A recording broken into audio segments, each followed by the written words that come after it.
ఐబొమ్మ రవి. ఈ రవి అనే వ్యక్తి అరెస్ట్ కాబడ్డాడు.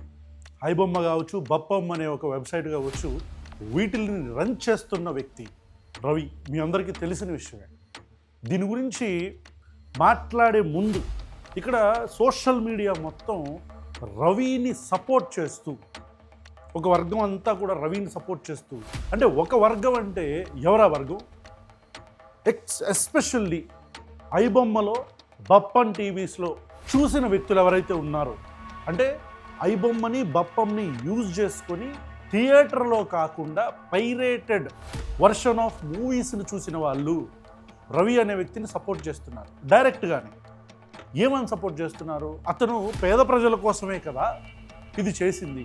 పేద ప్రజలు థియేటర్లకు వెళ్ళాలంటే ఇబ్బంది పడే పరిస్థితుల్లో అతను ఆల్టర్నేటివ్ క్రియేట్ చేశాడు, సో అతని తప్పేంటి అని చాలా వరకు, అంటే maximum portion of the public మాట్లాడుతున్నారు. ఇక రెండో వర్షన్ ఏంటంటే, ఇది పైరేటెడ్ కాపీ కదా, పైరేటెడ్ వర్షన్ కదా, దొంగతనం చేసిన వ్యక్తిని ఒక ఇండస్ట్రీ అని చెప్పుకోబడి ప్రొడ్యూసర్స్ అందరూ కూడా డబ్బులు తీసుకొని మూవీలో ఇన్వెస్ట్ చేసినప్పుడు కాస్టింగ్, ప్రొటాగనిస్టులకి, యాంటాగనిస్టులకి, యాక్టర్స్కి, సైడ్ యాక్టర్స్కి, వీళ్ళందరికీ కూడా మనీ ఇన్వెస్ట్ చేసి దాని మీద కొద్దిగా ప్రొడ్యూస్ చేసి కోట్లాది రూపాయలని దానిలో డబ్బులు ఆ మూవీలో పెట్టి దాని తర్వాత వచ్చే లాభాలని ఎక్స్పెక్ట్ చేస్తున్న వ్యక్తులకి ఇలాంటి పైరేటెడ్ వర్షన్స్ అన్నీ కూడా ఇబ్బందే కదా అని మాట్లాడే ఇంకొక వర్గం కూడా ఉంది. So we want to tell one thing very clearly, that any kind of piracy, అది any kind of looting something or దొంగతనం కావచ్చు, ఇది ఏదైనా సరే, if it is not under the law of the land, then it is a crime. This is very clear from Prashna's.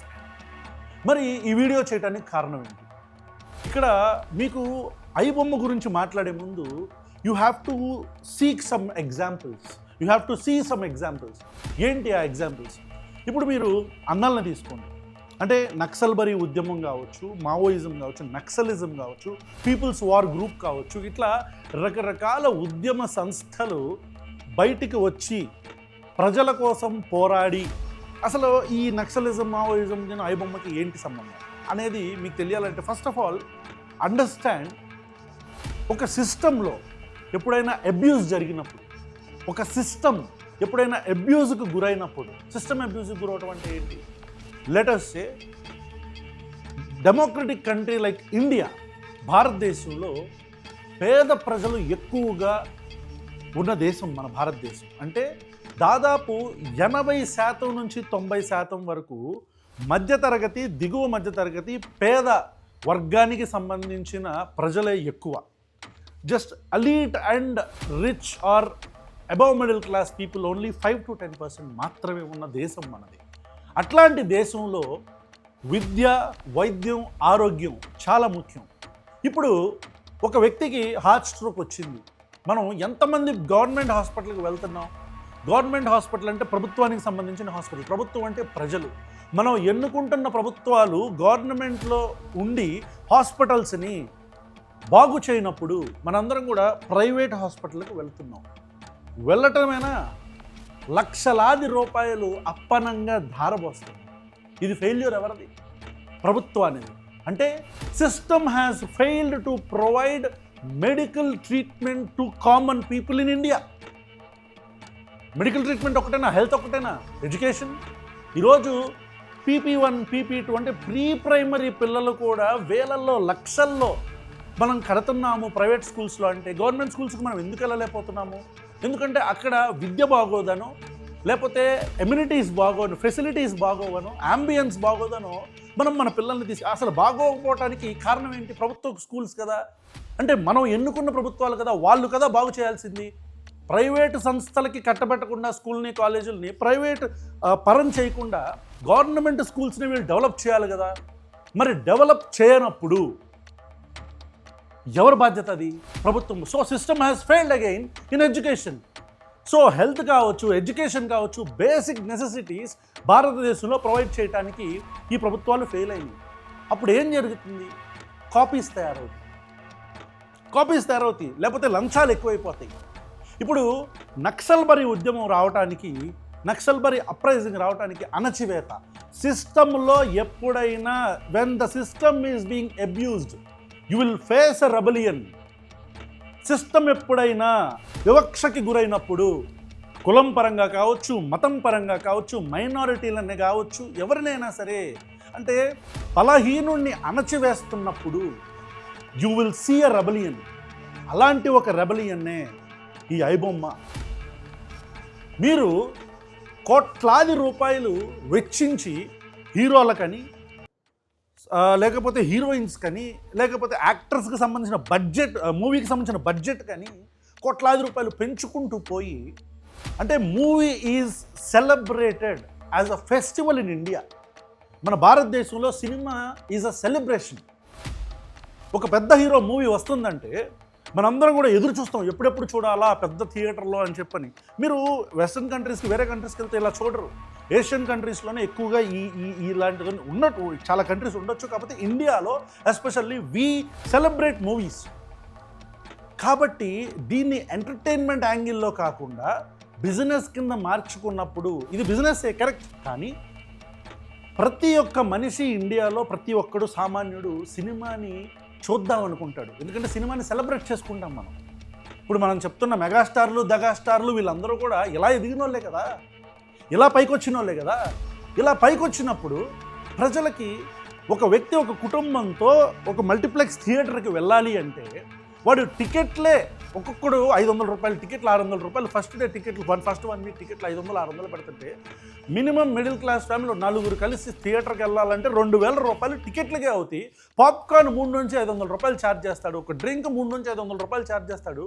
3000 నుంచి 5000 రూపాయలు ఒక వ్యక్తి థియేటర్కి వెళ్ళి సినిమా చూడాలి అంటే ఖర్చు పెడుతున్నాడు. అంటే అసలు ఈ రోజు కూడా భారతదేశంలో పర్ డే వేజ్ తెలుసా మీకు? కేవలం 200 నుంచి 300 రూపాయలు పర్ డే వేజ్లో బతుకుతున్నారు. ఇది నేను ఇంకా ఎక్కువ చెప్తున్నా, 100స్లో ఉన్నాం మనం. మరి ఇలాంటి స్థితిగతులు ఉన్న భారతదేశంలో మీరు వేలాది రూపాయలు టికెట్లకు పెట్టేసినప్పుడు ఒక రెబలియన్గా వచ్చిన వాడే ఈ ఐబొమ్మకు సంబంధించిన వ్యక్తి. I'm not supporting his act, కానీ సిస్టమ్ని అబ్యూజ్ చేస్తుంది మీరు. You are abusing the system.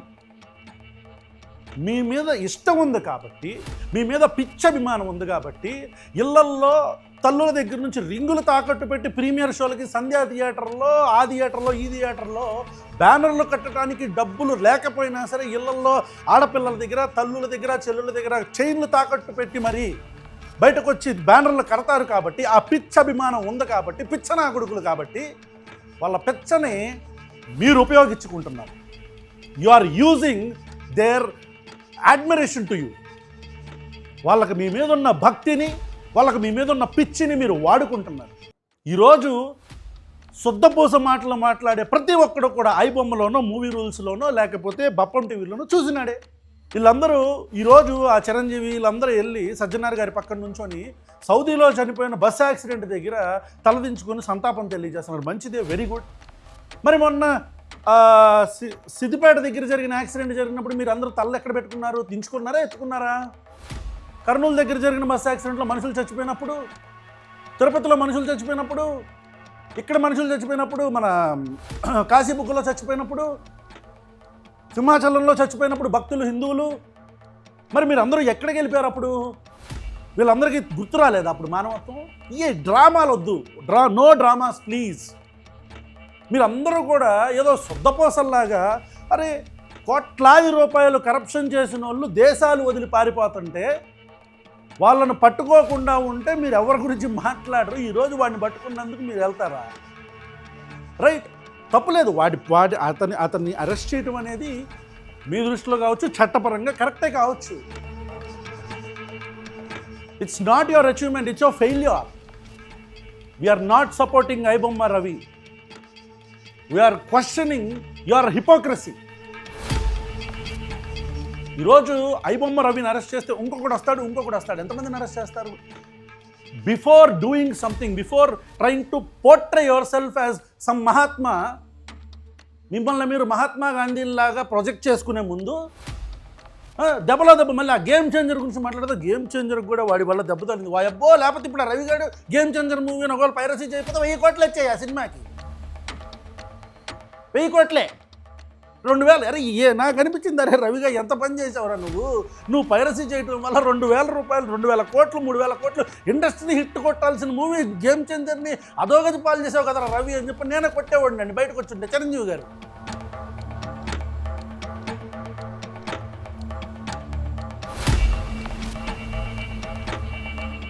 కాబట్టి శుద్ధపోసం మాట్లాడకుండా సిస్టమ్ని అబ్యూజ్ చేయొద్దు. ఫస్ట్ ఆఫ్ ఆల్ మన కోసం మన సినిమాలు రిలీజ్ అయితే జీవోలను మార్చుకొని మరి టికెట్ రేట్లు పెంచేస్తాం మనం.